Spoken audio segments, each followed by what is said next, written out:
Welcome to the Abkhaz World podcast. In today's episode, we delve into an insightful article by the late Dr. Stephen Shenfield.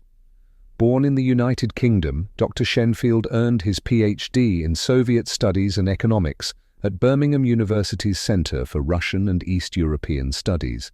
His academic pursuits led him to the United States, where he contributed extensively to the Watson Institute for International Studies at Brown University. Dr. Shenfield authored two significant books, The Nuclear Predicament, Explorations in Soviet Ideology and Russian Fascism, Traditions, Tendencies, Movements. His thoughtful insights and bold assertions cemented his position as a critical thinker in the realm of Soviet politics and ideologies. Dr. Stephen D. Shenfield passed away on the 27th of April 2023. His passing left behind an influential legacy that spans prison reform, environmentalism, economic justice, and most notably, a deep and comprehensive understanding of the Caucasus. With this podcast, we also celebrate his remarkable contributions and the profound impact he has left on these important fields.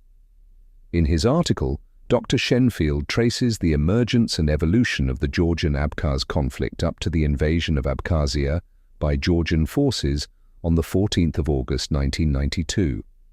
He meticulously highlights crucial events and causative factors, offering a profound understanding of the motives and calculations of the conflict's key players.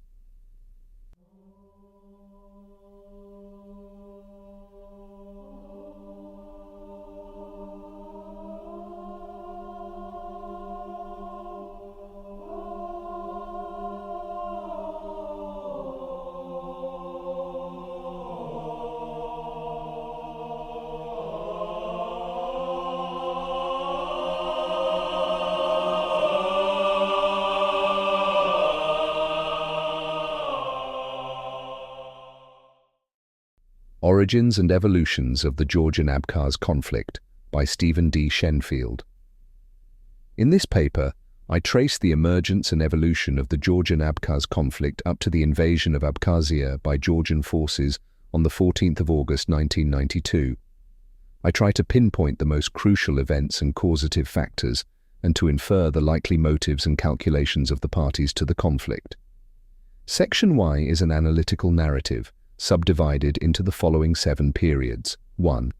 The period before the Russian occupation of Abkhazia, up to 1810. 2. The Tsarist period, 1810-1917. 3. The period of independent Georgia, 1917-1921. 4. The early Soviet period, 1921-1936. 5. The period of the Stalin, Beria Terror, December 1936, 1953. 6. The post-Stalin period, 1953-1985. 7. The period of perestroika and post-Soviet transition, 1986, August 1992. Section 2 is devoted to the decision taken in summer 1992 by the State Council of Georgia, headed by Shevardnadze, to intervene militarily in Abkhazia.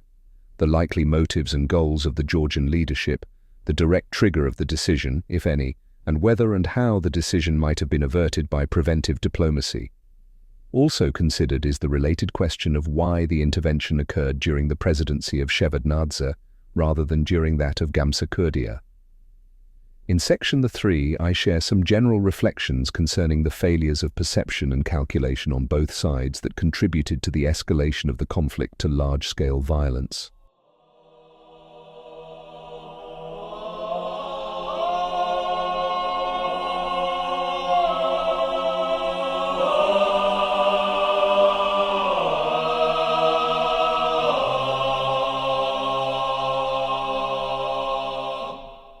Section 1. Analytical Narrative of the Georgian-Abkhaz Conflict. 1. The period before the Russian occupation of Abkhazia, up to 1810. Since ancient times, the Abkhaz have been in the somewhat unusual position of participating simultaneously in two otherwise quite separate systems of cultural and political interaction. On the one hand, the Abkhaz are closely related by descent, language, and folk culture to the Circassian tribes of the northwest Caucasus. Abkhazia may therefore be regarded as a southward extension of Circassia, with the land of the Ubykh, prior to their deportation by Russia in the 1860s, serving as a connecting bridge between the two. Although the Abkhaz are now the only Circassian-related group remaining on the southern side of the Great Caucasus Range, there is evidence that in prehistoric times a Proto-Circassian culture stretched much further to the south, into what is now northern Turkey. The Abkhaz have a broader though less intense linguistic and cultural affinity, reflected, for instance, in the shared heritage of the Nat epics, with the mountain peoples of the North Caucasus as a whole, that is, including the Ossetian Nak, Chechen and Ingush, and native peoples of Dagestan as well as the Circassian. Thus, the Abkhaz are the sole mountain people of the South Caucasus, tucked into the northwest corner of that region, where the mountains meet the sea. On the other hand, although Abkhaz was quite unrelated to the languages of the Kartvelian group that later evolved into modern Standard Georgian, the geographical proximity of the Abkhaz to the Kartvelian, Proto-Georgian tribes, especially to the Megrels and Svans, led them, or more precisely their nobility, to take full part in the culture and politics of the area that would in time come to be called Georgia. When not under foreign, non-Kartvelian domination, Abkhazia was one of the dozen or so local principalities of this area that closely interacted and often fought with one another, constituting a more or less self-contained state system. The Abkhaz nobility became integrated not only into the Pro-Georgian state system, but also into the corresponding Proto-Georgian culture, using the Proto-Georgian Kartlian language for purposes of diplomacy, Christian religious liturgy, and literature.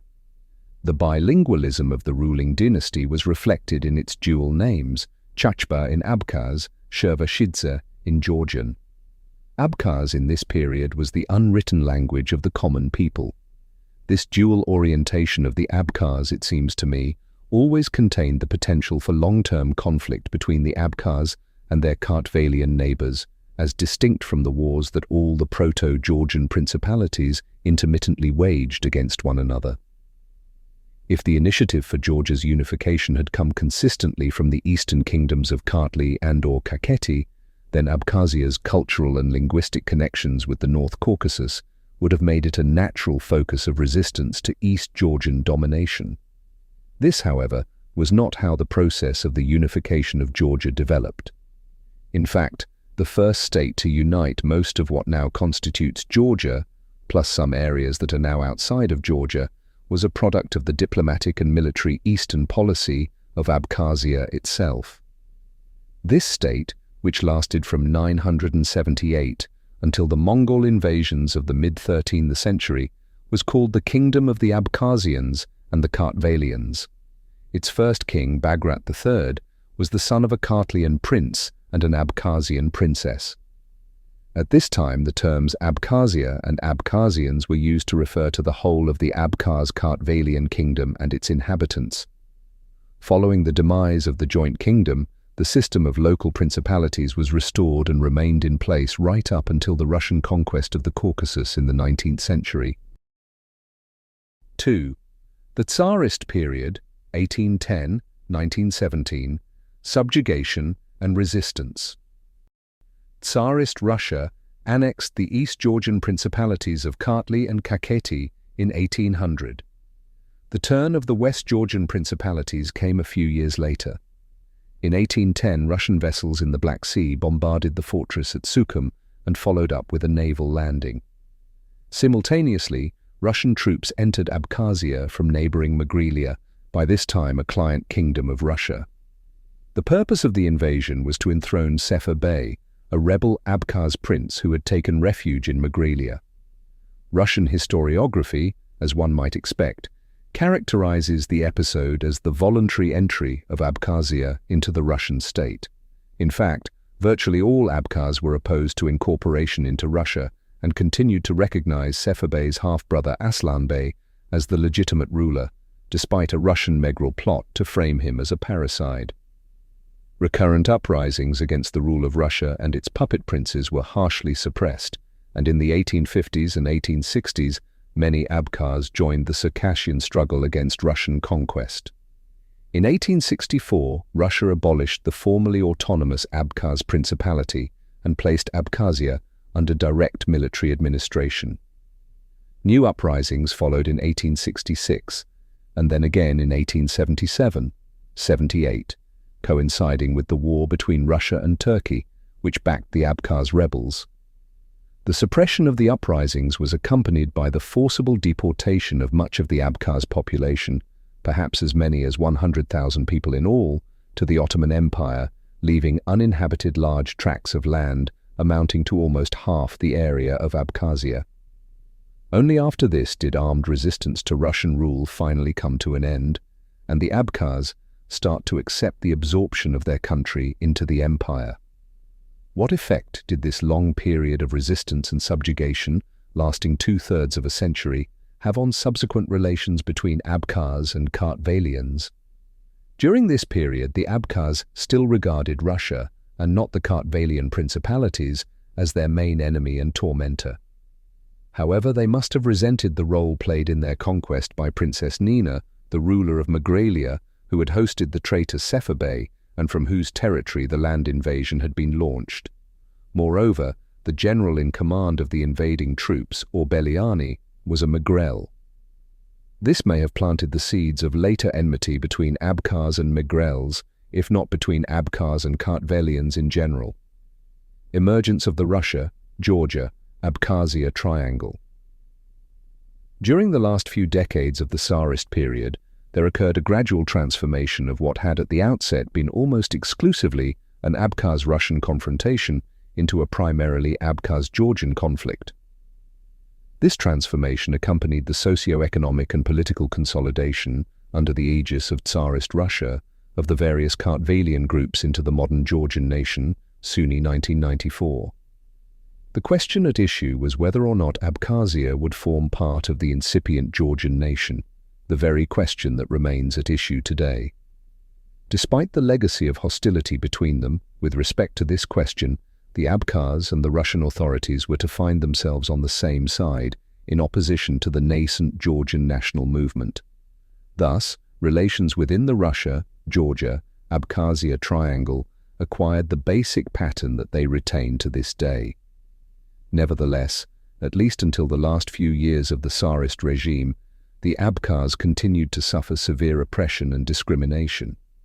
The whole Abkhaz people was officially labeled guilty of treason for collaborating with Turkey in the War of 1877-78. Only in 1907 was this stigma finally removed. Abkhaz were forbidden to live in the three main towns of Abkhazia, Sukhum, Gudauta, and Ochamchira, or within 7 kilometers of the seashore, and Abkhaz peasants were deprived of their right to personal plots of land. Deportations to Turkey also continued, although on a smaller scale. Meanwhile, people from all over the empire resettled the vacant land that used to belong to the exiled Abkhaz. In 1897, the Abkhaz constituted just over half the population of Abkhazia, and by the early 20th century, they had been reduced to a minority in their own homeland. Abkhazia had been transformed from a mostly mono-ethnic territory into the complex multi-ethnic patchwork it has been ever since. The growth in anti-Georgian feeling among the Abkhaz in the late 19th century was connected to the fact that a growing proportion of the new settlers on what the Abkhaz still regarded as their lands were Georgians, mainly land-hungry peasants from Megralia, Guria, Imereti, and other densely populated lowland districts of western Georgia. The Tsarist authorities tried to limit Georgian migration into Abkhazia, preferring to resettle the vacated lands with Russians and other non-Georgians, such as Armenians, Greeks, and Estonians, but progress toward this goal was slow because newcomers to the region, unlike peasants from western Georgia, found it difficult to adapt to the peculiar natural and climatic conditions. The low-lying areas were subtropical swamps, later drained, while the mountain slopes were hard to cultivate. Russians, Armenians, and Greeks did, however, settle in considerable numbers in the towns, forming the bulk of Abkhazia's urban population. Paradoxically, therefore, Russia, persecutor of the Abkhaz, assumed the role of their defender against Georgian incursions. Although the migration of peasants from western Georgia into Abkhazia was a spontaneous response to economic pressures, Abkhaz historians point out that Georgian publicists encouraged the process and tried to persuade the Russian government to allow it to proceed without constraint. In 1877, for example, the Tiflis Herald published an article by Yakov Gogobashvili, 1840-1912, who was well known as a campaigner for Georgian language education, entitled, "Who Should Be Settled in Abkhazia?" His answer was, "Megrels." Stanislav Lakoba remarks bitterly that the article appeared at a time when the Abkhaz were bleeding profusely and forced in masses to leave their homeland. Those who should have felt sympathy thought only of how to take advantage of others' misfortune. As the Abkhaz proverb puts it, "A snake bit the one who fell out of the tree." The attitude of individuals like Gogobashvili should be understood in its historical and international context. The late 19th century was the heyday of colonialism, and members of cultured peoples, with few exceptions, believed that they had a natural right to colonize the lands of less cultured peoples. Georgians tended, and still tend, to regard themselves as more cultured than Abkhaz. What developed after 1877 may be understood as a struggle for the eventual control over Abkhazia between Tsarist Russia and the incipient Georgian national movement. The struggle did not yet, as it would at a later stage, take the form of a confrontation between Russia and Georgian nationalists demanding an independent Georgia including Abkhazia. Indeed, the Georgian proto-nationalist publicists of the time made great play with the argument that in view of the Georgians' special loyalty to Russia, it was in Russia's true interest to facilitate expansion of the Georgian demographic, economic, and cultural presence in Abkhazia. The reluctance of the Russian authorities to comply with Georgian wishes suggests that they had their doubts concerning the Georgians' loyalty and sought to impede the development of a Georgian national movement that might later take an openly secessionist form. Language and culture. Another sphere of Russian-Georgian rivalry was the competition between Russian and Georgian political, cultural, and religious elites for influence over the linguistic situation in Abkhazia. In accordance with the general policy of Russification pursued by the Tsarist regime, the Russian authorities aimed to create in Abkhazia a multi-ethnic community that would rely on Russian as its lingua franca. Meanwhile, Georgian cultural activists strove to strengthen the position of the Georgian language in Abkhazia as in Georgia proper. A common assumption on the part of both Russians and Georgians was that Abkhaz, as the unwritten language of a culturally backward and almost wholly rural people, was doomed to disappear. The only question was which language would replace it, Georgian or Russian. The Tsarist authorities were nonetheless prepared to tolerate and even facilitate the use of Abkhaz in churches and schools. The first successful attempt to establish a school in Abkhazia had been made at Okum in 1851 by D.A. Machavariani, a teacher and priest from western Georgia, and the authorities wanted to thwart efforts to Georgianize the Abkhaz. True, the use in education of all native non-Russian languages, Abkhaz included, was severely restricted. Instruction in native languages became possible when Tsar Alexander II introduced a liberal school reform in the 1860s. New instructions issued in 1906 to 1907, however, confined native language instruction to the first 2 years of elementary school. Older children had to be taught in Russian. Nevertheless, teaching in Abkhaz was regarded with greater favor than teaching in Georgian. There was a similar dispute over the language to be used in church services in Abkhazia.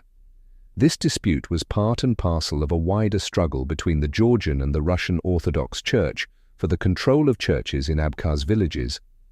Thus, it became common for Russian officials to don the mantle of protectors and patrons of Abkhaz language and culture. The Army General Baron Pyotr Uslar was the first Russian to make a serious study of the Abkhaz language. It was he who, in 1860 or thereabouts, devised the first Abkhaz alphabet of 55 characters based on Cyrillic script. In 1865, another Russian scholar and military officer, Ivan Bartolomei, composed the first Abkhaz reading book for use in schools. Linked to the growth of Abkhaz language education was the emergence of a very small Abkhaz intelligentsia, consisting mainly, though not exclusively, of educators. A landmark in this process was the first Congress of Teachers of Abkhazia, held in Sukhum in 1876. Abkhaz educational and cultural development was set back by the war and uprising of 1877, 78, and by the repressions and deportations that followed. Many schools were closed or destroyed. The surviving Abkhaz intelligentsia recovered only slowly. The development of a modern Abkhaz culture and national intelligentsia was therefore underway, but the process was still at a very early stage at the end of the Tsarist era. In March 1917, the Georgian philologist Ioseb Kipshidze would condescendingly remark, "The Abkhaz already have their own literature, religious and secular, true, a very poor one, but deserving of greater attention all the same." Right up to 1912, Abkhaz language literature consisted only of elementary school textbooks. The first arithmetic book by Foma Omar Eshba was printed in 1907, translations of church prayers, catechism, and homilies, and a few collections of Abkhaz songs, proverbs, puzzles, and word games.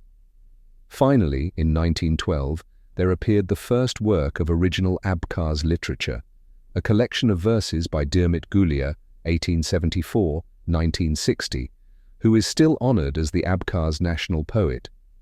A college to train teachers for Abkhaz language schools opened in 1915. Abkhaz, Georgians, and the revolutionary movement toward the end of the 19th century, some members of the new Abkhaz intelligentsia helped to establish the presence of the all-Russian revolutionary movement in Abkhazia. When the Russian Social Democratic Workers' Party split into Bolshevik and Menshevik wings in 1903, the majority of the Georgian Social Democrats aligned themselves with the Mensheviks, while most of the Abkhaz Social Democrats became Bolsheviks. The Abkhaz historian Stanislav Lakoba has offered contradictory assessments of the relationship that developed between the revolutionary movement and the Abkhaz people as a whole. He argues that Marxism and class struggle were alien to the Abkhaz mentality, and that the Abkhaz peasants distrusted the revolutionary movement in general and the revolution of 1905, 1907 in particular, as Georgian phenomena. He proceeds to accept at face value the proclamation of April 27, 1907, in which Tsar Nicholas II annulled the guilt of the Abkhaz people in recognition of the loyalty that they had shown to the government. In his earlier book on Abkhazia in 1905, 1907, however, Lakoba devotes considerable space to the uprisings and rent strikes of the Abkhaz peasants at this period. In the Abkhaz village of Likhny, for instance, peasants attacked the building of the village administration on February 8, 1907, and burned all the tax and debt records they could find there. It is much more plausible to suppose that the Tsar abolished Abkhaz guilt and the discrimination that it justified not as a reward for good behavior, but as a concession to Abkhaz discontent. At the same time, the urban unrest of 1905, in which Georgian workers played the main role, may have strengthened the anti-Georgian orientation of the authorities and prompted them to more consistent efforts to win the loyalty of the Abkhaz by posing as their defenders against the Georgians. 3. The period of independent Georgia, 1917-1921. When Russia imploded in 1917, an independent Georgian state emerged under Menshevik rule, while the central government in Moscow temporarily disappeared as an actor in the region's politics. The gradual transformation of the original Russian-Abkhaz conflict into a Georgian-Abkhaz conflict thereby reached completion. In May 1917, Abkhazia joined the North Caucasian republics in the Union of Mountain Peoples, later reconstituted as the North Caucasian Republic, or the Mountain Republic for short. In this way, the majority of members of the political representative body of the Abkhaz People's Council, took an apparent opportunity to be rid of both Russia and Georgia and return to the ethno-cultural roots of their people. In April and May 1918, a short-lived Soviet regime existed in Abkhazia, or at least in Sukhum. On the 8th of June 1918, a delegation of the Abkhaz People's Council that was in Tbilisi for talks with the Georgian government signed a treaty of union with Georgia. Abkhaz historians claim that the treaty was invalid because the delegation had not been empowered to sign it, ostensibly in order to prevent the possible entry into Abkhazia of Turkish, White Russian, or Bolshevik forces. The Georgian government deployed troops along the coastal strip of Abkhazia.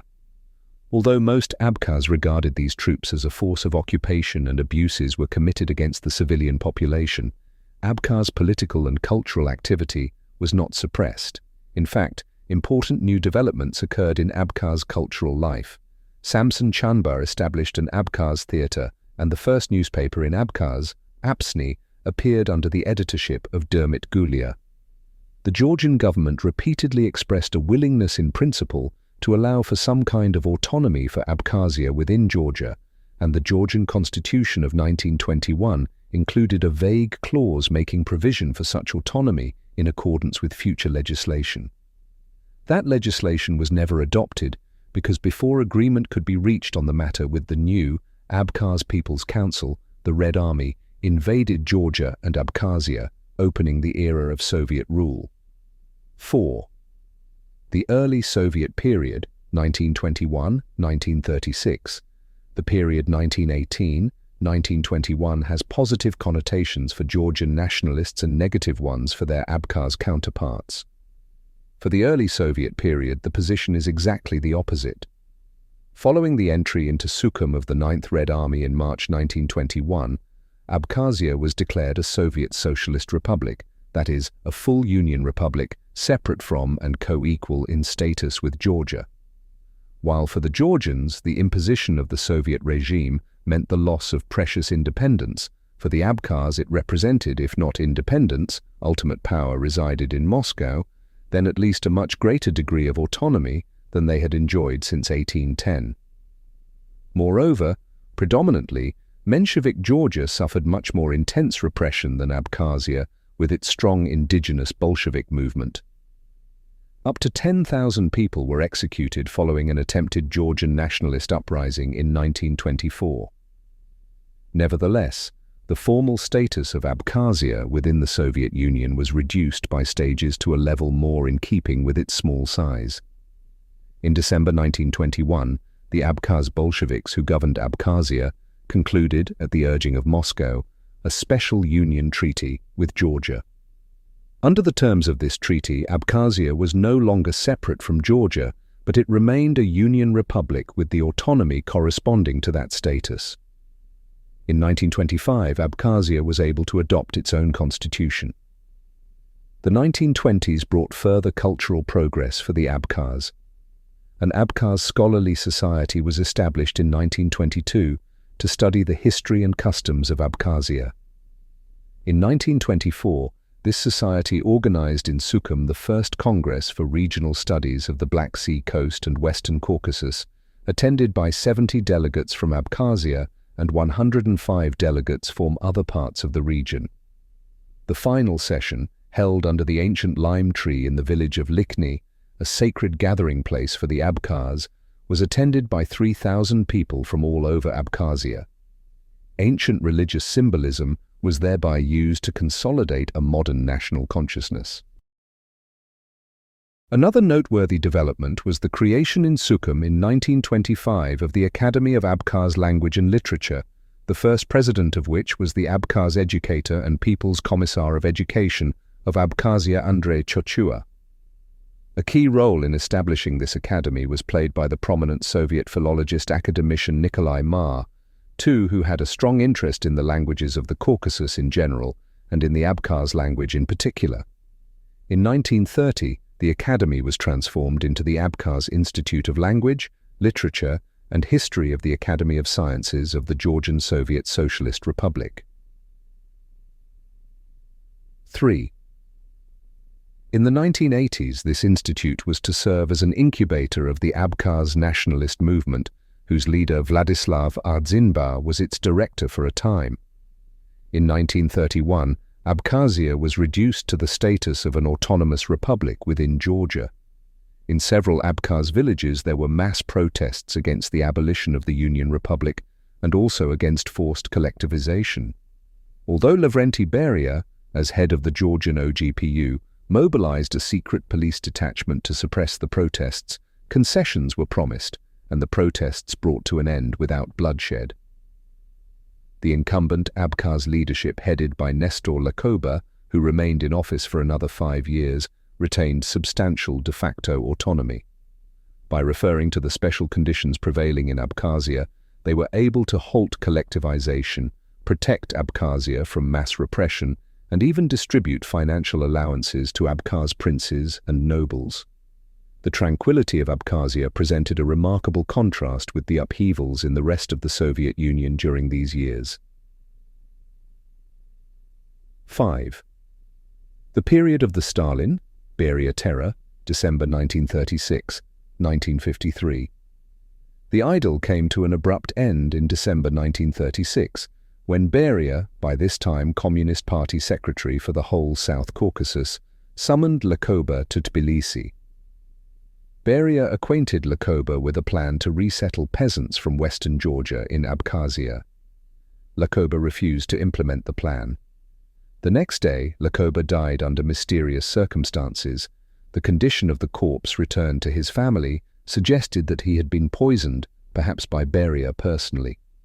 Thus began a period marked by the de facto elimination of Abkhaz autonomy, a reign of terror in which most of the Abkhaz political and intellectual elite perished, and the forcible Georgianization of Abkhazia and of the Abkhaz. Georgianization took two main forms. First, more Georgians were settled in Abkhazia, shifting the ethno-demographic balance further against the Abkhaz and breaking up remaining contiguous areas of Abkhaz habitation. Second, public use of the Abkhaz language was progressively restricted. Georgian place names replaced Abkhaz ones. Abkhaz writing, based since 1926 on the Latin alphabet, was switched to a version of Georgian script. Radio broadcasting in Abkhaz ceased, and after the war, Abkhaz was replaced by Georgian as the language of instruction in schools. The last of these measures left particularly painful memories in the minds of the generation of Abkhaz growing up at that time, for they were beaten if they spoke their native language and were forced to cope with a language of which they had no previous knowledge. Research in Communist Party archives has shown that in implementing the policy of Georgianization, Georgian bureaucrats in Abkhazia acted in general accordance with the directives of the central leadership in Moscow. Georgianization in Abkhazia was merely the local application of a much broader policy aimed at the assimilation of ethnic minorities in all the Union republics.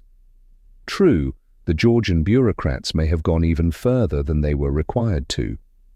Thus, their instructions stipulated that teaching was no longer to be carried out in local minority languages like Abkhaz, but did not prohibit the teaching of such languages as special subjects. This loophole was not exploited. Teaching of, as well as in Abkhaz, was suppressed. Nevertheless, responsibility lay primarily with Moscow, not Tbilisi. This, however, is not how Abkhaz tended to interpret the matter. They were inclined to blame the Georgians. A number of reasons can be suggested for this. The Georgian origin of Stalin and Beria, the simple fact that they were being subjected to Georgianization, not Russification, and their positive experience in the preceding period, which predisposed them against blaming the Soviet system as such. The bitterness against Georgians that originated in the late 1940s and early 1950s is an important factor underlying the escalation of the Abkhaz-Georgian conflict in the late 1980s and early 1990s. 6. The post-Stalin period, 1953-1985. Although a superficial appearance of interethnic harmony was maintained in the post-Stalin period, in fact there was constant latent and intermittent open tension in Abkhaz-Georgian relations at all levels, within the ruling party-state bureaucracy in Abkhazia, in cultural and educational institutions, and among ordinary people. Indicative of the atmosphere was the fact that at public meetings the audience would often cheer or hiss speakers, depending on which language they chose to use. The tension took on open expression during the waves of popular Abkhaz protest that occurred roughly every decade.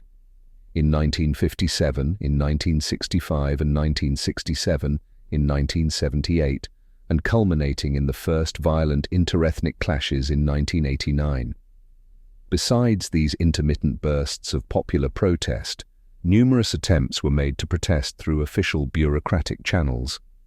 Petitions setting out Abkhaz grievances against the Georgian leadership flowed in an unending stream from groups of Abkhaz intellectuals to top party and state officials in Moscow. If the official concerned happened to sympathize with the Abkhaz, as some did, he might send inspectors to Abkhazia to check the accuracy of the allegations on the spot, and as a result, pressure might be exerted on the party leaders in Tbilisi to improve the treatment of the Abkhaz. If the official was not sympathetic, he would follow the standard Soviet bureaucratic practice of forwarding complaints to the very authority against whom the complaint was directed, in this case to the Georgian leaders themselves. The petitioners were then liable to be hauled over the coals for slander. The situation of the Abkhaz in the post-Stalin period was never as bad as in the late Stalin period, but never as good as in the early Soviet period. The worst persecutions of the Abkhaz did not recur, but neither did they regain the degree of autonomy they had enjoyed de jure up to 1931 or de facto up to 1936. Within this broad intermediate range, however, there were significant changes over time. In particular, the year 1978 marked a major turning point. From 1953 until 1978, the Georgian leadership in Tbilisi remained in firm control of Abkhazia and made only token concessions to Abkhaz interests. Educational and media provision in the Abkhaz language was on a very small scale. Even the question of restoring original Abkhaz place names that had been Georgianized under Stalin remained unresolved. After 1978, by contrast, the Abkhaz began to reacquire real autonomy, although this tendency encountered strong resistance both from a large part of the Georgian political and cultural elite in Tbilisi and from discontented Georgians in Abkhazia itself. It was at this period that the Abkhaz won such prized concessions as television broadcasting in Abkhaz and their own university, the Abkhaz State University, formed on the base of the Sukhum Pedagogical Institute. This period also saw a steady rise in the share of management and government positions in Abkhazia that were occupied by ethnic Abkhaz, to a point well beyond the proportion of Abkhaz in the total population of the region, giving rise to fears among local Georgians of the emergence of an ethnocratic regime. What happened in 1978 to bring about this shift was the third post-Stalin wave of popular protest for Abkhaz rights, led by a section of the Abkhaz cultural intelligentsia. The first two waves of protest, in 1957 and in 1965-1967, had yielded minimal results, but in 1978 Eduard Shevardnadze, at that time party leader in Georgia, responded to the protests by publicly acknowledging the need to correct nationalities policy in Abkhazia. He promised the protesters that all their demands would be granted except for one, namely, the demand that Abkhazia be transferred from Georgia to the Russian Federation. And on the whole, Shevardnadze kept his promise. Only later did he backtrack somewhat, when Abkhazization gave rise to counter-protests by ethnic Georgians in Abkhazia. It should be noted that in 1978 there were also Georgian nationalist protests in Tbilisi against a move by Moscow to deprive the Georgian language of its constitutional status. Shevardnadze responded in a conciliatory manner to these protests too, and persuaded the central leadership to concede. So both Abkhaz and Georgians had reason to appreciate him. Abkhaz discontent was aroused not only by substantive grievances, but also by ostensibly scholarly disputes in the field of ethnic history.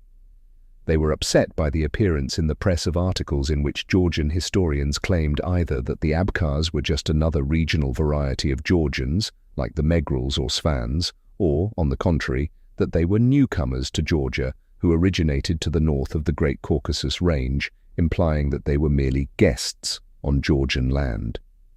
Some Georgian historians take the same view of the Ossets. The difference is that the Ossets really did migrate to Georgia from the northern slopes. In 1979, on Shevardnadze's initiative, a series of meetings was initiated between Georgian and Abkhaz historians in Borjomi to encourage joint research and the development of a common historical narrative. Although these meetings did lead to the publication of several works on Abkhaz-Georgian relations, they did not achieve the goal set for them. The process remained dependent on the personal support of Shevardnadze, and when Gorbachev called him to Moscow in 1985 to become Soviet foreign minister, the meetings came to a halt. Lejava believes that Shevardnadze might have managed to prevent escalation of the Abkhaz-Georgian conflict had he been allowed to remain in Georgia through the post-Soviet transition. The post-1978 shift in the balance of ethnic power in Abkhazia led to a counter-reaction from local ethnic Georgians, who began to resort to the same means of pressure that had been used to such good effect by the Abkhaz. In 1980, a petition signed by no fewer than 338 representatives of the Georgian population was sent to Shevardnadze and Brezhnev, claiming that the new anti-Georgian policy had resulted in Abkhaz, many of them corrupt, occupying 2/3 of all the nomenklatura positions in Abkhazia. In some places, popular protests by ethnic Georgians led to the replacement of newly installed Abkhaz local officials or managers by Georgians. There were also instances of individuals being physically assaulted apparently for ethnopolitical motives, although such cases were always publicly tried as non-political offences. 7. The period of perestroika and post-Soviet transition, 1986, August 1992, perestroika in Abkhazia. The ethnic tensions that the Soviet political system in its pre-perestroika form had been able to muffle and contain, though not resolve, developed more freely and openly under the liberalized conditions of Gorbachev's perestroika, especially in its second stage, from 1988 onward. Abkhaz and Georgian nationalist organizations were established, and massive demonstrations with ethnopolitical slogans became commonplace. In December 1988, the Popular Forum of Abkhazia Aid Gilara, the Abkhaz word for unification, was set up and soon became the main organizational vehicle of Abkhaz nationalism, although it brought together not only Abkhaz organizations but also organizations of Russians, Armenians, and other non-Georgian and mainly Russian-speaking groups. Its program demanded a Republic of Abkhazia, fully separate from Georgia, within a renewed Soviet federation. This goal was directly opposed to the main aim of all Georgian nationalist parties, which was a united Georgia including Abkhazia outside the Soviet Union. On March 18, 1989, with the support of Abkhaz party and government officials, Aid Gilara held its first mass public meeting in the village of Likhny, the traditional sacred gathering place of the Abkhaz people. A week later, on March 25, in response to the Likhny meeting, Georgian nationalist organizations convened a mass public meeting of ethnic Georgians in Sukhum I. Each meeting by one side provoked a counter-meeting by the other side. The increasingly tense, though as yet non-violent confrontation in Abkhazia also served to heighten nationalist agitation in Georgia as a whole. One of the main demands at the mass Georgian nationalist demonstration in Tbilisi on April 9th, which attracted attention throughout the Soviet Union and the world, when its participants were gassed and beaten by shovels wielded by troops under the command of General Rodionov, was that Abkhazia should remain within Georgia. The confrontation could not be expected to continue for long, as such a level of intensity without spilling over into violence. The first violent clash between small groups of Georgians and Abkhaz occurred in Gagra as early as March 28th. Large-scale violence, however, did not erupt until mid-July. The events of July 1989. Fighting broke out in Sukhum on July 15th. The issue that triggered the clashes was whether the Georgian language sector of the Abkhaz State University, which consisted of 3 sectors using Abkhaz, Georgian and Russian respectively, should be turned into a branch of Tbilisi State University. This seems at first sight a purely administrative question of secondary importance, for it did not affect the opportunity to study in any of the 3 languages. Many Abkhaz, however, feared that the new Georgian language institution would divert funds from their Abkhaz State University and prove to be the first step toward closing it down. Live reporting in the media, and especially on television, may have further inflamed and spread the conflict. The fighting began when Abkhaz protesters who were laying siege to a building where entrance examinations were being held for the Tbilisi State University branch found themselves in turn surrounded by Georgian counter-protesters. At this site, the fighting did not involve weapons. However, as it spread into the neighboring district and drew in more people, self-made weapons made their appearance. In particular, a wooden fence round a local park was pulled apart and used to make sharpened sticks. When news of the fighting reached other parts of Georgia, militias connected to Georgian nationalist organizations began to make their way into Abkhazia. What began as unorganized brawling between more or less equally matched crowds of local men started to acquire the character of a systematic pogrom conducted by large and well-armed Georgian forces, mostly from outside Abkhazia, against an almost defenseless Abkhaz population. Firearms were distributed to Georgian crowds, while Abkhaz passengers were pulled off buses and beaten up or killed. While there were a considerable number of deaths and injuries, the intervention of interior ministry troops, flown into Abkhazia from Russia by the Central Soviet authorities, succeeded in restoring order and saving many lives, especially by blocking the advance into Abkhazia of more Georgian fighters. Lara declared that what had taken place was a planned action to annihilate the Abkhaz people. August 1989, December 1991. In the aftermath of the traumatic events of July 1989, the conflict returned for a time to the level of non-violent political confrontation. On August 25th, the Supreme Soviet of Abkhazia adopted a declaration of state sovereignty, which the Supreme Soviet of Georgia declared invalid the next day. The declaration brought to a head a growing ethnopolitical division within the Abkhazian legislature, and on August 31st the dissenting minority, consisting mainly but not solely of ethnic Georgian deputies, with some Georgian deputies remaining in Sukhum, reconvened in the Georgian Institute of Subtropical Agriculture in Tbilisi and declared itself the real Supreme Soviet of Abkhazia. Henceforth, two separate and opposed bodies, one in Sukhum and the other in exile in Tbilisi, would lay claim to the same title.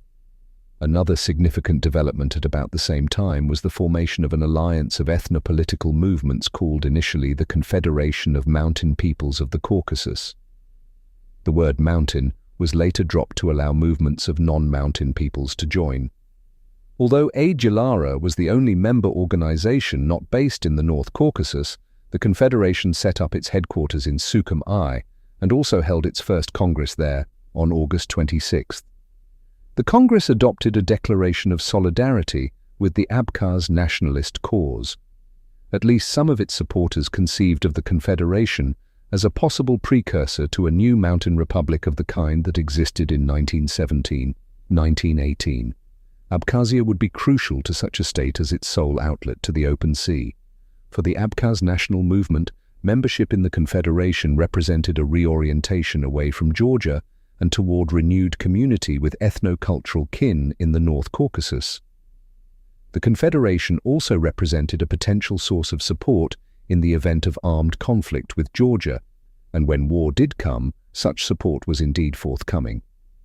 By hosting the Congress and demonstrating to Tbilisi that it had outside support, Lara hoped to deter a Georgian invasion. On November 14, 1990, the former Georgian nationalist dissident Zviad Gamsakhurdia became chairman of the Supreme Soviet of Georgia. He won election as president of Georgia 6 months later, on May 26, 1991. In December 1990, Vladislav Ardzinba was elected chairman of the Supreme Soviet of Abkhazia in Sukhum. Between October and December 1991, new elections to the Supreme Soviet of Abkhazia in Sukhum took place in several rounds.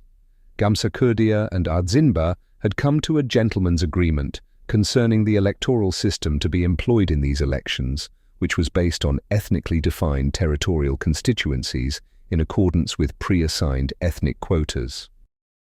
This meant that in 28 constituencies, only Abkhaz candidates could stand for election, in 26 only Georgians, and in the remaining 11 only members of third ethnic groups, Russians, Armenians, etc.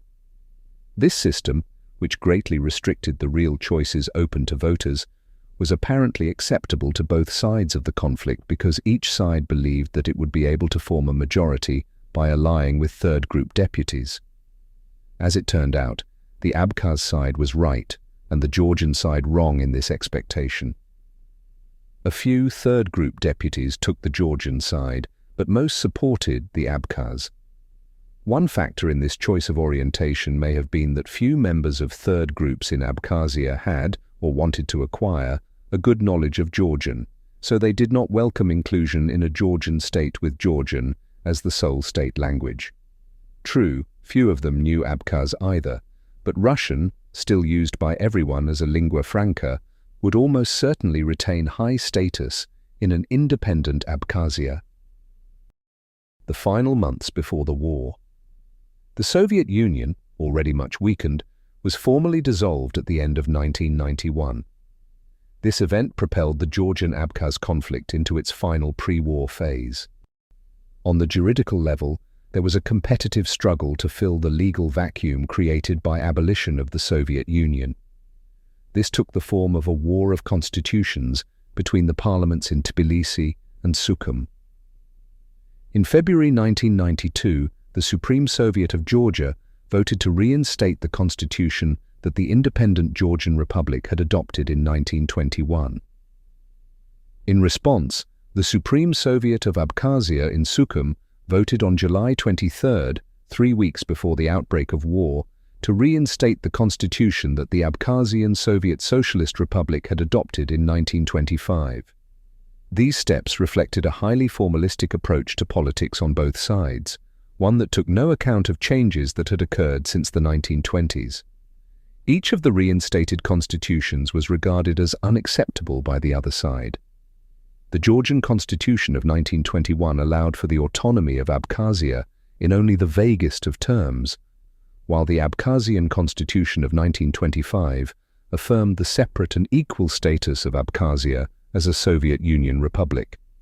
At the same time, there was a more down-to-earth struggle for control over the formerly Soviet power structures on Abkhazian territory.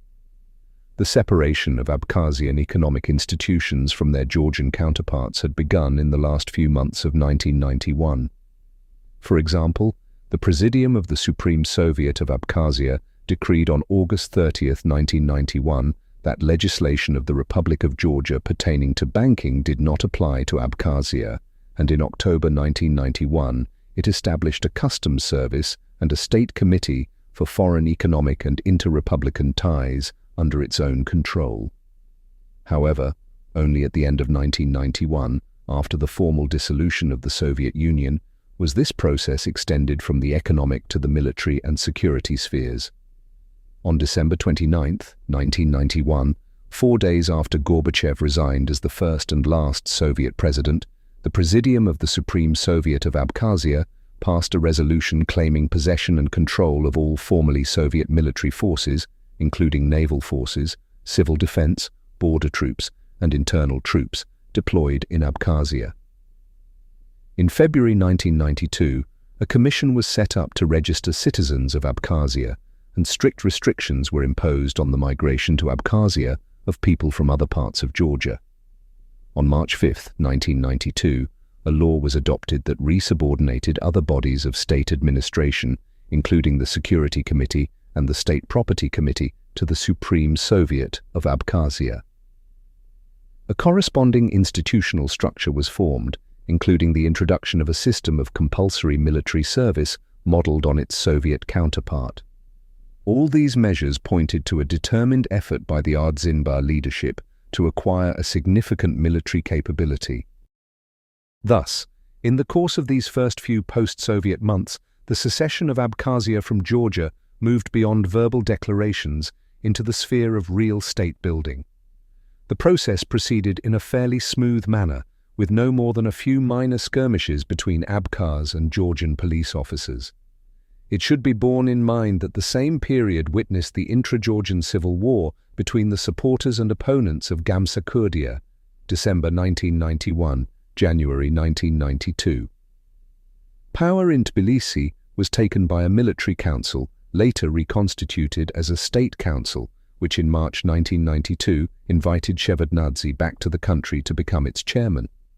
The intra-Georgian civil war continued in the form of fighting between the new regime and Zviadista insurgents in Megrelia, Gamsa-Kurdia's home region in western Georgia. It was still in progress when Abkhazia was invaded.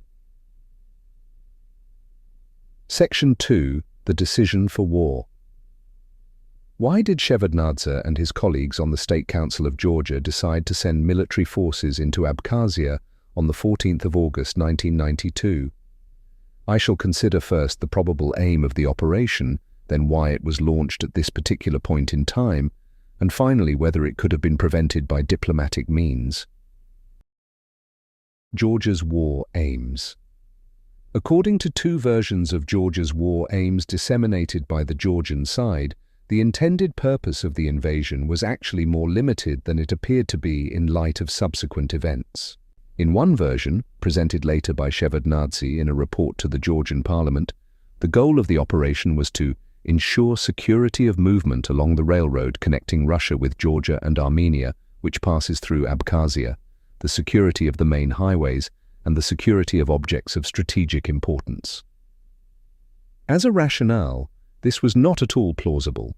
First, armed train robberies had occurred in western Georgia, but not on Abkhazian territory, and second, no attempt had been made to improve security along lines of communication in cooperation with the authorities in Sukhum. The second version was circulated unofficially and seems designed to whitewash Shevardnadze at the expense of other members of the State Council.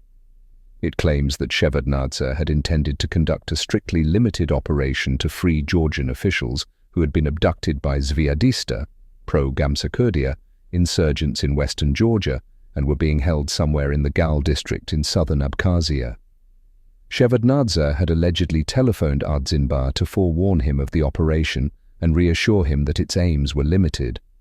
Ardzinbar, for his part, denied that he received any such telephone call, nor is it clear whether the hostages were really being held inside Abkhazia.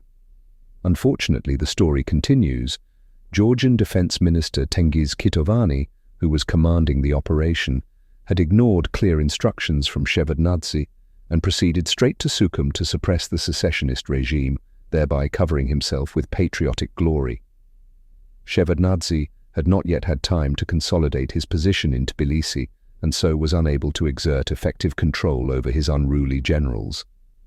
The character of the military force mobilized for the operation immediately puts the lie to both these versions of events. The column of tanks, armored vehicles and artillery that crossed the river Inguri into Abkhazia at dawn on August 14th was not the sort of force needed to find and free hostages or to protect lines of communication. Moreover, the thrust north along the coast road to Sukhum was only one prong of a two-pronged operation. Equally important was the simultaneous amphibious landing near Gagra in the north of Abkhazia, which cannot possibly have been directed against train robbers or Zviadistas. It makes more sense to view the operation as an attempted blitzkrieg to restore Georgian control over most or all of Abkhazia before the poorly prepared Abkhaz could organize effective resistance.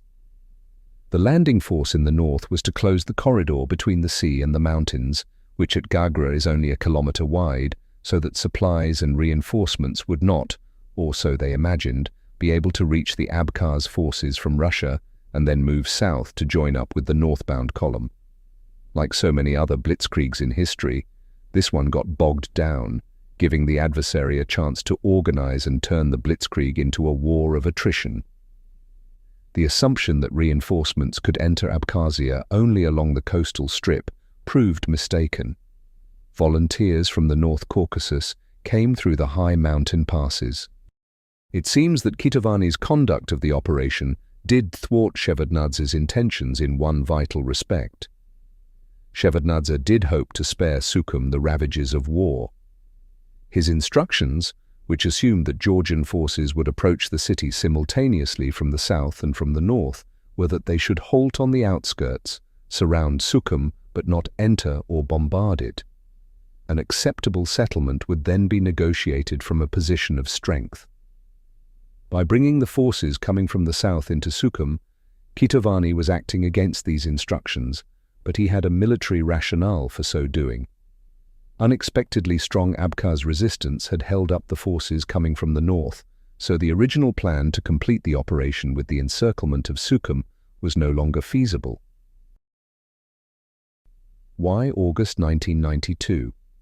It is widely held that the Georgian military intervention should be understood in the context of the War of Constitutions, specifically as a reaction to the reinstatement of the Abkhazian Constitution of 1925. However, it is hard to see why this document should have been any more objectionable to Georgian nationalists than the declaration of state sovereignty that the Abkhazian parliament had adopted nearly 2 years before, on the 25th of August 1990. Both documents rejected Abkhazia's incorporation into Georgia. In my opinion, a much more important factor was the capture by the secessionist authorities in Sukhum of control over the formerly Soviet power structures on Abkhazian territory. The rapid build-up of an independent Abkhazian military capability provided the Georgian leadership with a strong incentive to act against the newborn state without too long a delay, while they still had, or thought they had, decisive military superiority. Nevertheless, there had apparently been no noticeable rise in the level of tension in Abkhazia during the period of the immediate run-up to war. No special preparations had been made to counter an invading Georgian force, and Kitovani's column was able to proceed completely unimpeded along the main road, meeting resistance for the first time only a few kilometers to the southeast of Sukhum. On the day of the invasion, the Supreme Soviet of Abkhazia was scheduled to meet to discuss a draft treaty of union between Abkhazia and Georgia. It is therefore clear that while the Abkhaz leadership can hardly have been unaware that there was a general military threat from Georgia, they had no expectation of its realization in the near future. We may presume that they viewed the War of Constitutions as a way of establishing initial positions for subsequent bargaining, rather than as a prelude to real war. They may have been misled by the conciliatory stance towards the Abkhaz that Shevardnadze had adopted in his earlier incarnation as Georgian Party Secretary. Shevardnadze had returned to Georgia at the invitation of the junta that had overthrown Gamsakhurdia in March 1992, only 5 months earlier. The initiative for the Abkhazian operation may well have come from Shevardnadze's military colleagues, especially Kitovani and Ioseliani, and Shevardnadze may not have yet felt himself in a strong enough position to oppose their wishes. Whether, but for this consideration, Shevardnadze would have vetoed the invasion is hard to judge. His instructions that Georgian forces were not to enter Sukhum suggest that he may have had serious misgivings. Later, moreover, having achieved a stronger position, he did resist strong pressure for a second invasion of Abkhazia, though this time round, of course, he had the benefit of hindsight. On the other hand, Shevardnadze was perhaps not too unwilling to be persuaded by his colleagues. Although the Abkhazian operation was not a direct consequence of the war against the Zviadists in neighboring Megrelia, it may well have been seen as a logical next step in the restoration of Georgia's territorial integrity under the new regime. Probably, and here the condescending Georgian view of the Abkhaz as a small and backward people no doubt played a part, none of the Georgian leaders anticipated that it would be a costly, prolonged, or indeed particularly difficult operation. Shevardnadze may even have seen a short and successful war against the secessionist regime in Sukhum as a quick means of consolidating his personal authority. Another motive for invading Abkhazia may have been to stabilize the domestic political situation by uniting Georgians against a common enemy. In particular, Shevardnadze may have seen the campaign against the Abkhaz as a way of ending the Zviadista uprising in Megrelia. Could war have been prevented? If this analysis of the pre-war situation in Abkhazia is correct, it follows that war might have been prevented by sufficiently active preventive diplomacy on the part of Russia and/or the West. A starting point for negotiations could have been the simultaneous suspension of Abkhazia's return to the Constitution of 1925 and Georgia's return to the Constitution of 1921. It is worth noting that Shevardnadze was not personally associated with the latter step, which was taken the month before he came back to Georgia. While it seems that Russia was not diplomatically engaged in the Georgian-Abkhaz conflict in the immediate pre-war period, prompt action was taken following the outbreak of hostilities. On September 3rd, less than 3 weeks after the war began, President Yeltsin convened negotiations in Moscow between Shevardnadze and Ardzinba, with the participation also of leaders of the republics, territories, and provinces of the Russian North Caucasus. At this meeting, Yeltsin, backed up by the North Caucasus leaders, showed himself willing to exert strong pressure on the parties, especially on Ardzinba. This suggests that had the Russian government been aware that war was imminent in Abkhazia, it might have tried to avert it. On the other hand, there is some circumstantial evidence that Yeltsin may have known of the Georgian invasion in advance, or even been complicit in allowing it to happen. Most effective of all might have been a timely initiative by the United States and/or its European allies, or a combined Western Russian initiative, with the West primarily responsible for dealing with Georgia and Russia primarily responsible for dealing with Abkhazia. One of the main reasons, if not the main reason, why Shevardnadze was invited in early 1992 to return to Georgia to chair the State Council was his very positive image in the West.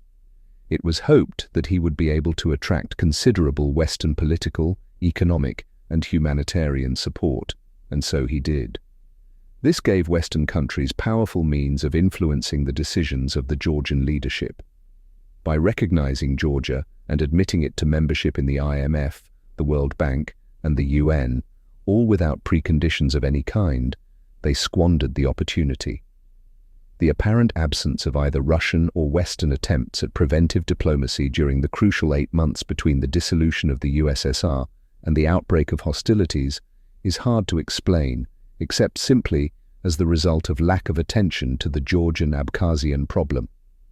The strongly destabilizing impact of the end of the Soviet Union upon an already tense situation should have been predictable. Presumably, both Russian and Western diplomats and politicians were suffering from a severe case of issue overload at this time. Abkhazia was but one of a dozen or so hotspots in the former Soviet Union, simultaneously requiring urgent preventive action and by no means the most important from the point of view of international security, compared, say, with Crimea or the Baltic. Why Shevardnadze and not Gamsakherdia?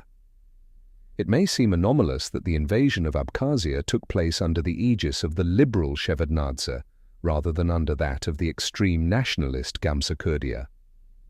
If even Gamsakherdia was able to reach a mutual understanding with Ardzinba and his colleagues, then why should this have been beyond the ability of the former Soviet foreign minister, renowned for his role in bringing a much bigger Cold War to a safe end? A large part of the answer lies in the fact that by the time Shevardnadze returned to Tbilisi in March 1992, the situation in Abkhazia had already become considerably worse from the Georgian point of view than it had been under Gamsakherdia. In particular, the separatist regime was by then well on the way to acquiring a military capability. Moreover, in 1992, Shevardnadze was not yet in a position to defy the views of his colleagues on the State Council, a number of whom were no less extreme Georgian nationalists than Gamsakherdia. It is also necessary to bear in mind the limits of Shevardnadze's liberalism. While he always showed a relatively tolerant and sensitive attitude towards ethnic minorities and advocated a civic rather than ethnic version of nationalism, he was never willing to contemplate any concession when territorial integrity was at stake. In 1992, Abkhazia clearly represented a very serious threat to Georgia's territorial integrity. In previous years, that threat had been only a potential one. Would Gamsakherdia have intervened militarily in Abkhazia had he stayed in power longer? Almost certainly yes.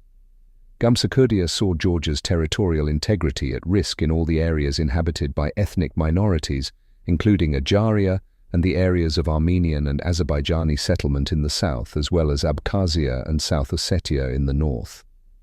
His first priority was South Ossetia, and he had the good sense not to get into more than one war at a time. This to a large extent explains why he was willing to come to an understanding with Ardzinba. But Abkhazia's turn would surely have come. Section 3. Perceptions and calculations. Persistent failures of perception and calculation on both sides greatly contributed to the escalation of the conflict and the outbreak of war. On the Georgian side, the main perceptual failure was a tendency to underestimate the Abkhaz as an independent and potentially powerful actor with strong and deeply rooted fears and grievances. Corresponding to this tendency was a characteristic preoccupation of Georgians with the conflict between Russia and Georgia over Abkhazia, obscuring their view of the specifically Abkhaz-Georgian dimension of the conflict. Even many highly educated and sophisticated Georgians are remarkably ignorant of the history and culture of the Abkhaz. One institution that does valuable work to disseminate knowledge of the Abkhaz among Georgians is the House of the Caucasus in Tbilisi. On my visit, I was told that they run classes on the Abkhaz language, attended mainly by young Georgian war refugees from Sukhum. One of these young Georgians expressed regret that he and his friends had developed a serious interest in Abkhaz language and culture only after the war. If they had taken the same interest earlier, there might have been no war, and they would still be living in Sukhum. The Abkhaz had the psychological traits typical of a small people scarred by painful historical and, for the older generation, personal memories. Many Abkhaz who as politically active adults supported the secessionist movement could recall being beaten as children by Georgian teachers for speaking their native tongue. Thus, in 1985-3, Abkhaz writers wrote of the times when Abkhaz children, choking with tears, used to repeat Georgian words they could not understand under the cudgel of Beria's educators. We would like to forget that period, but we cannot. In Abkhazia there live and constantly reminisce people who took part in closing down Abkhaz schools. There is also a historically grounded fear that the Abkhaz might easily follow their Ubykh neighbors into extinction, whether through forced assimilation as under Stalin or through massacre and deportation as under the Tsars. Awareness among the Abkhaz of the fate of the Ubykh was heightened by the publication of Last of the Departed, a historical novel by Bagrat Shinkuba about the Ubykh deportation. Under the normal conditions of the post-Stalin period, the fear of a genocidal Georgian reaction to Abkhaz rebellion could in fact serve as a motive for caution, since the basic physical and cultural survival of the Abkhaz would be ensured by Moscow as long as they did not make too much trouble.